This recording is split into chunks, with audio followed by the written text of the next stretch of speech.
So you want to get the most out of your print then cut. In this video, I'm going to share some tips and tricks that I've picked up to help you get the best out of your print then cut projects. My name is Kelly, and let's get clacking. One of the tips that I've spoken about a few times is to optimize the space on your print then cut. But essentially what this method entails is to create a box the size of the print then cut area and to manually optimize your space and put everything within that box. A Cricut design space doesn't always optimize things in, pretty much the best way, and it tends to leave a lot of negative empty space on the page. So by manually optimizing it yourself, you're making sure that you're getting the most out of your page and you're wasting far less space on your page. The next tip that I'm going to give you is, it may seem pretty obvious, and that's to calibrate your machine. If you're finding that you're going through each and every one of these tips and tricks for your print then cut and you're still not getting a clean cut or an accurate cut, and you haven't yet calibrated your machine, I would definitely suggest doing so. Calibration includes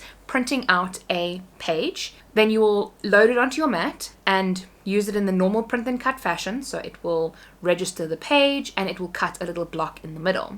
If that block is not correct, if it's off center, that means that you need to proceed to step 2. And what step 2 does is you'll see there's lots of lines on the top and the side of the page.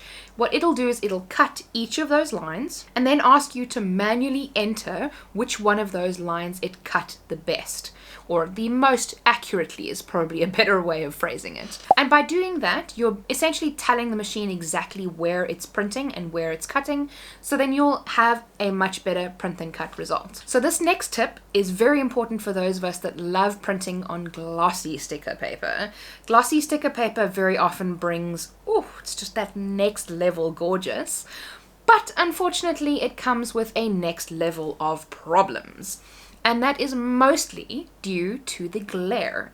So when you shine a light on glossy sticker paper, you'll notice that you can actually see the light and it reflects badly off the page. Now, when the Cricut registers where the registration lines are, it shines a light from that little tool. Because the tool is right above the page, what it's doing is it's shining a light directly on top of it and it's trying to see where the line is. But because the page is glossy, it's giving off a lot of glare back. So what you need to do here is you need to use matte tape. Now there are many different kinds of matte clear tape that you can get, and by sticking this over the registration lines, you're pretty much removing the glare just off that section, and this will hugely help you to get the best registration, meaning your print then cut projects will be successful instead of either having your registration failing or having the Cricut think that your registration marks are somewhere that they're absolutely not. Now, this may be something that a lot of you are probably doing anyway, and that is by using the offset feature for your fun stickers. I think it's generally worldly acceptable to have a little bit of a white border around a sticker, and many people actually look for that in their stickers.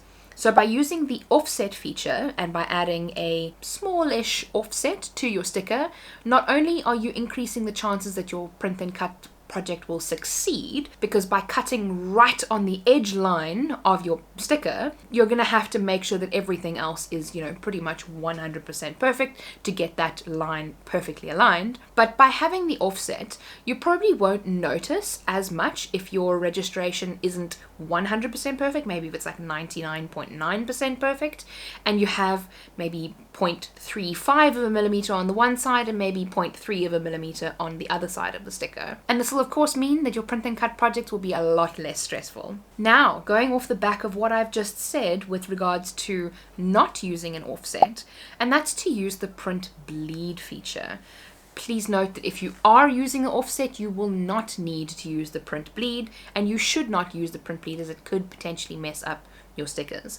However, if you're not wanting to have the offset feature on the edge and you're wanting to have a perfect clean cut on your stickers, in order to make sure that you don't get any white on the edge, I would definitely suggest adding the bleed on.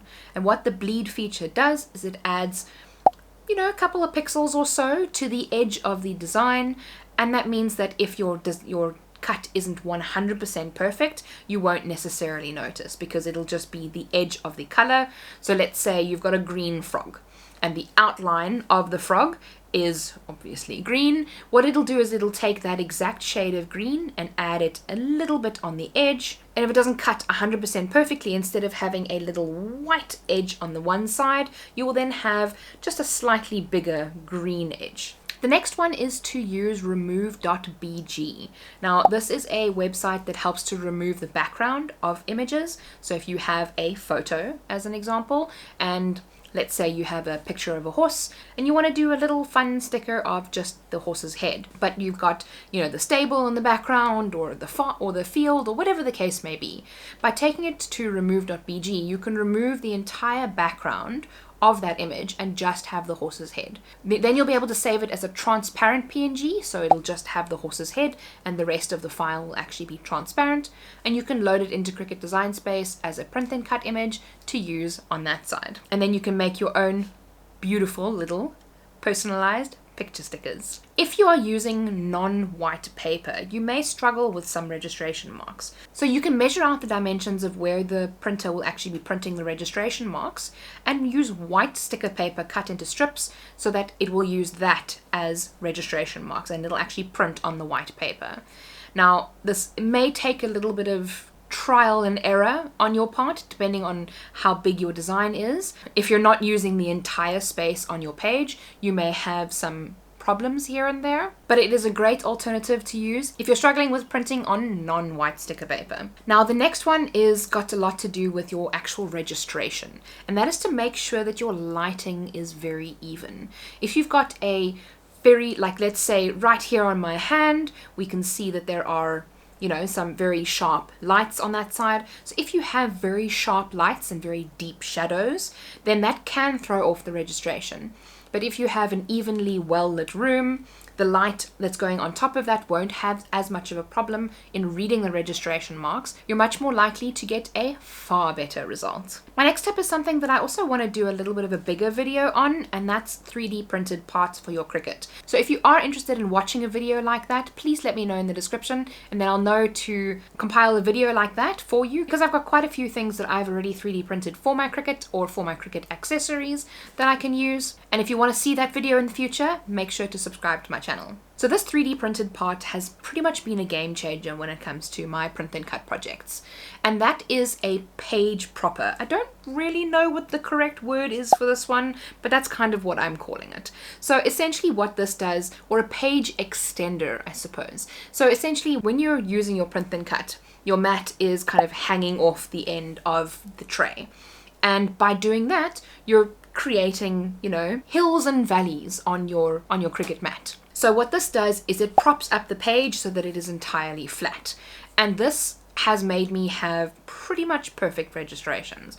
Now, of course, it may be a little bit overkill to have a 3D printed part for this, and many people have mentioned you could just use books or you could use a toilet roll or something like that.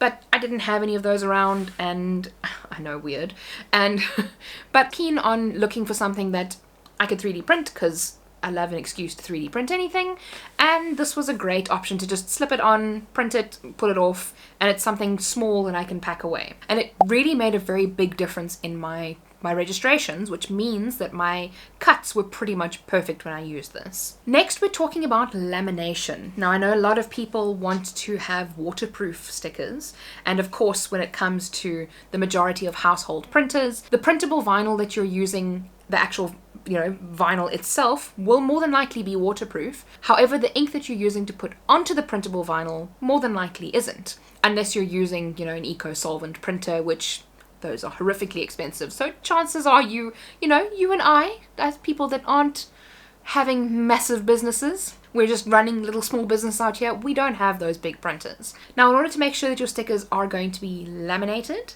what you can do is to use clear vinyl. Now, I know that Graphitac does have a clear vinyl that they sell, and if you're in South Africa, you can get it at Snippy Sisters.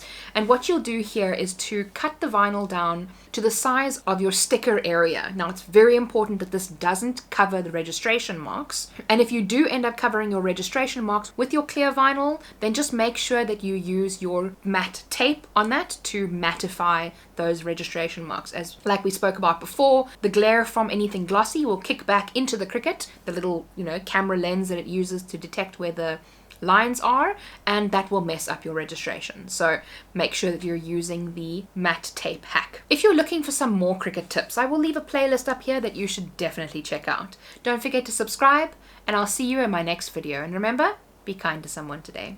See you soon.